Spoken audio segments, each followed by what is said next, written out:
Welcome to our channel. Today we're diving into the book Atomic Habits by James Clear.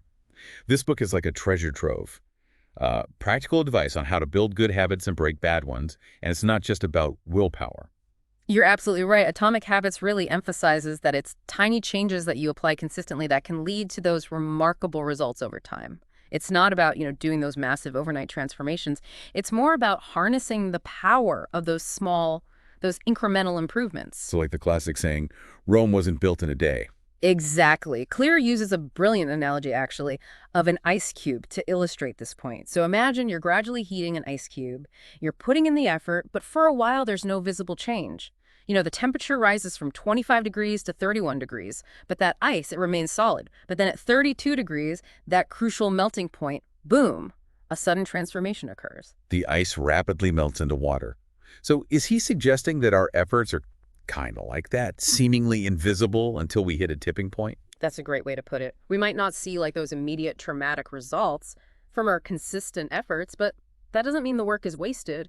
It's accumulating beneath the surface just like that ice cube absorbing heat until bam, breakthrough. Okay, so we need to trust the process and just keep chipping away at our goals even when we don't see those immediate results.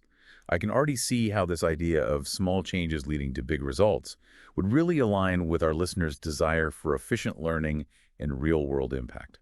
Absolutely. Atomic Habits really resonates with those who are looking for those practical strategies to make, those meaningful changes in their lives. And speaking of practical strategies, Clear dives deep into the connection between habits and identity. He argues that our habits are actually reflections of our identity, which is a pretty powerful concept if you think about it. It reminds me of that quote, we are what we repeatedly do. Excellence, then, is not an act, but a habit. Yes. That quote really captures the essence of Clear's argument perfectly. He suggests that if we want to change our habits, we need to start by changing our beliefs about ourselves. So instead of saying, I want to be a writer, you start saying, I am a writer each time you sit down to write. Because every action you take is a vote for the type of person you want to become. It's like each time you choose to practice your craft, you're reinforcing that writer identity. And as you accumulate those votes, the evidence of your new identity becomes stronger, making it easier to stick to those habits that align with your desired self-image. I love that. It shifts the focus from willpower to identity, which feels much more empowering. Exactly. It's about aligning your actions with the person you want to become. This has already given me so much to think about, and we're just getting started. And if you are feeling inspired and looking for more motivational content, check out the Affirmify Journey YouTube channel. You can find a link in the show notes. Now, to help us actually put these ideas into practice, Clear provides a framework he calls the 4 laws of behavior change. These laws are designed to make it easier to build good habits and break bad ones, and they're structured in a way that speaks to your love of clear structure and practical takeaways. Perfect. Let's break down each law and see how we can apply it to our own lives. Starting with the first law, make it obvious. Clear argues that most of us are actually unaware of our habits because they've become so automatic. So the first step is to become aware of our current behaviors by using what he calls a habits scorecard to track our daily actions. That's a great idea. It makes me think of those food journals that people use to track their calorie intake. You might be surprised by what you discover about your own habits. Absolutely. Once you're aware of your habits, you can start to change them. Clear emphasizes the importance of implementation intentions. So instead of vaguely stating your goal like, I'll exercise more, you create a very specific plan like, I will go for a 30-minute run at 7:00 a.m. in the park. That specificity really removes the guesswork and makes it much more likely that you'll follow through. It's like you're setting yourself up for success by removing any potential ambiguity. Precisely. And he also talks about habit stacking, which is a fantastic technique. You essentially link your new habit to an existing one. For example, after I brush my teeth, I will meditate for 5 minutes. So it's about leveraging the momentum of an existing routine to make it easier to adopt a new one. And Claire suggests we design our environment to make those cues of good habits obvious. If I want to read more before bed, I should keep a book on my nightstand. Exactly. By strategically placing those visual cues, you can subtly nudge yourself towards that desired behavior. Okay, so the first law is all about making those good habits more obvious and easier to start. What about the second law? The second law is make it attractive, and this is where dopamine plays a key role. Dopamine, the brain's reward chemical. Is he saying that we need to make our habits more appealing to our brains? Precisely. When our brain anticipates the reward, It releases dopamine, which motivates us to take action. And Clear offers several strategies to tap into this. One of them is temptation bundling. Temptation bundling. That sounds intriguing. What is it? It's about pairing an action you want to do with an action you need to do. So let's say you love listening to podcasts, but struggle to make time for exercise. You could try temptation bundling by only allowing yourself to listen to your favorite podcast while you're working out. That's a great example. By linking the pleasurable activity of listening to a podcast with the, necessary task of exercising, you make the entire experience more appealing. Right. And it's not just about individual rewards. Clear also talks about the importance of joining a culture where your desired behavior is the norm. If you want to run a marathon, join a running club. Surround yourself with people who share your goals and values. It's like that saying, you are the average of the 5 people you spend the most time with. Makes sense. And finally, Claire suggests creating a motivation ritual, doing something you enjoy immediately before a difficult habit. Yes. It's like priming your brain for success by associating the challenging task with something positive. If you dread doing your taxes, try listening to your favorite upbeat music right before you sit down to tackle them. Okay, so the second law is all about making our habits more attractive by tapping into the power of dopamine, social influence, and positive associations. This is fascinating stuff. What's next? So we've talked about making those habits obvious and attractive, but even the most alluring habit can fall flat if it feels like climbing a mountain every time. Oh, I know exactly what you mean. Sometimes I set these like ambitious goals and then just get overwhelmed by the sheer amount of effort required. And that's when procrastination kicks in. Well, Atomic Habits addresses that head on with the third law. Make it easy.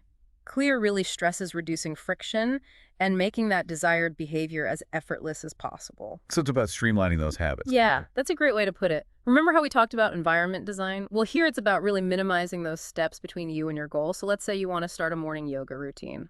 I've tried that before. But by the time I dragged myself out of bed and, found my mat, the motivation was gone. Exactly. Clear would say you need to prime your environment. Lay out your yoga clothes and your mat the night before. Maybe even cue up a calming video.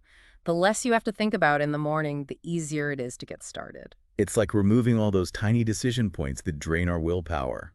Anything that can help me avoid those 6 a.m. mental negotiations with myself is a win. And this ties into what Clear calls mastering the decisive moment, those seemingly small choices that really set the course for our day. Oh, like when I'm scrolling through my phone instead of, reading that book I keep meaning to get to. Exactly. And in those moments, being aware of your triggers and having those pre-decided actions, that can make all the difference. So instead of saying I'll read more, I could decide when I feel the urge to pick up my phone after dinner, I'll reach for my book instead.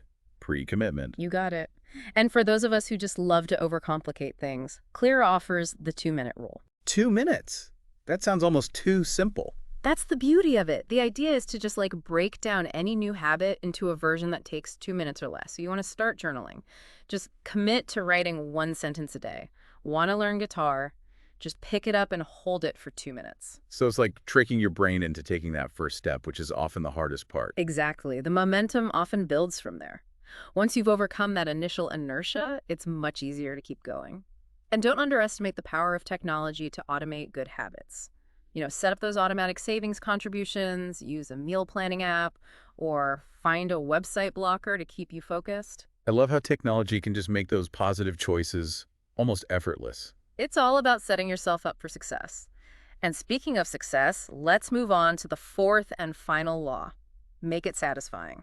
This sounds right up my alley. I'm all about making things enjoyable. Is this where we get to talk about rewards? You're on the right track. Our brains are wired to seek pleasure and avoid pain, so if we can make those good habits feel good, we're more likely to repeat them. So a little self-bribery is actually a good thing. Within reason, yes. Clear emphasizes using immediate reinforcement after completing a habit. So, finished a workout, enjoy a relaxing bath, met your writing goal for the day, savor a cup of your favorite tea.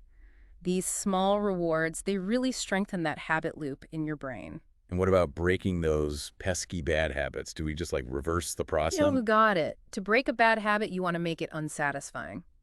So you increase that friction, make it unattractive, and highlight those negative consequences. So if I'm trying to cut back on social media, I could turn off those tempting notifications, delete the app from my phone, or even put my phone in another room during certain hours. Exactly. You're making the bad habit less appealing and creating space for those more fulfilling activities. Clear also talks about the power of commitment devices. Like Odysseus tying himself to the mast to resist the siren's call. That's a great analogy. It's about proactively limiting your future choices to really stay on track. So you could try a website blocker to prevent distractions, or even ask a friend to hold you accountable. Okay, so we've covered the 4 laws. Make it obvious, make it attractive, make it easy, and make it satisfying. It feels like a really solid framework for building good habits and breaking bad ones. But isn't there more to atomic habits than just these 4 laws? There's definitely more to unpack. Claire delves into the nuances of habit formation, challenging some common misconceptions. Like what? I'm all ears. One of the biggest ones is this idea that it takes 21 days to form a habit. Clear says there's no magic number. It's really about repetition, not duration. The more consistently you perform a behavior, the more ingrained it becomes in your brain. So it's not about like hitting a certain number on the calendar. It's about showing up day after day and really building that consistency. Exactly. And he also kind of challenges the notion that you need to be perfectly motivated all the time to stick with a habit. Even highly successful people have days when they just don't feel like it. I find that so reassuring. It means we don't have to wait for some like mythical surge of inspiration to get started. We can just start taking action, even if it's imperfect action. You're absolutely right. Clear highlights the importance of just showing up even when you don't feel like it. Yeah. It's more about cultivating discipline and making that behavior automatic rather than, relying on fleeting motivation. It reminds me of the saying, motivation gets you started, habit keeps you going. Now, speaking of keeping things going, Clear also talks about the importance of reflection and review. Absolutely. He stresses the importance of regularly evaluating your progress and making adjustments as needed. It's not about setting a goal and then mindlessly following the same routine for, months on end. So it's more like an ongoing experiment where we're constantly tweaking and refining our approach based on what's working and what's not. Exactly. Clear suggests setting aside time each week or month to reflect on your habits. And, just ask yourself questions like, what's working well? What could be improved? Are there any obstacles I need to address? I like that. It takes the pressure off needing to have everything figured out from the start. And he shares a great example of the Los Angeles Lakers basketball team.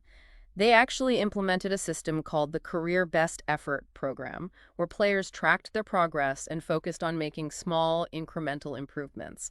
And this emphasis on continuous improvement ultimately contributed to their success. It's a powerful reminder that even like elite athletes benefit from that structured reflection and a commitment to getting better each day. So it's not just about setting goals, it's about creating those systems for continuous growth. Well said. Now, in addition to reflection, Clear also emphasizes the importance of finding your Goldilocks zone. Goldilocks zone, as in not too hot, not too cold. Intriguing. It's about finding that right level of challenge, to stay motivated and engaged. If a task is too easy, we get bored. If it's too difficult, we get discouraged. So it's about finding that sweet spot where we're pushing ourselves but not overwhelming ourselves. That makes a lot of sense. It's about staying in that flow state where you're completely absorbed in the activity and time seems to fly by. Clear also talks about the explore-exploit trade-off. I've heard of that in the context of machine learning, but I'm curious to hear how it applies to habit formation. It's about balancing exploration, trying new things with exploitation, focusing on what already works well for you. So early on in that habit-building process, it's really important to experiment with different approaches to discover what resonates with you. It's like trying on different hats to see which one fits best. Exactly. And once you've found those habits that truly align with your personality and goals, then you can shift your focus to really refining and mastering them. So it's about being open to trying new things, but also knowing when to double down on the habits that are already proving effective. That's a great insight.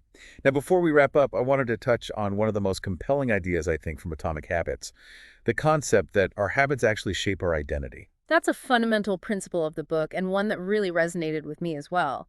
Clear argues that our habits are not just isolated behaviors, they're votes for the type of person we want to become. I love that analogy of voting for our identity. It really highlights the power of our daily choices. Every time we choose to read instead of scroll through social media, every time we choose a healthy meal instead of fast food, We're casting a vote for the person we aspire to be. Exactly. And those votes accumulate over time, shaping our self-image and influencing our future actions. So if you want to change your life, start by changing your habits. Choose the actions that align with the person you want to become. That's such an empowering message. It means we have the power to design our own lives, one small habit at a time. And for those looking for additional support on their journey, I highly recommend checking out the courses and ebooks available at lingopediamagazine.com. You can find the link in the show notes. It's a fantastic resource. And remember, building better habits is not about being perfect. It's about showing up consistently, experimenting, and constantly refining your approach. It's about embracing the process and enjoying the journey. So what one habit are you inspired to focus on after this deep dive into atomic habits? Let us know in the comments. And don't forget to subscribe, share, and like this podcast. Thanks for joining us.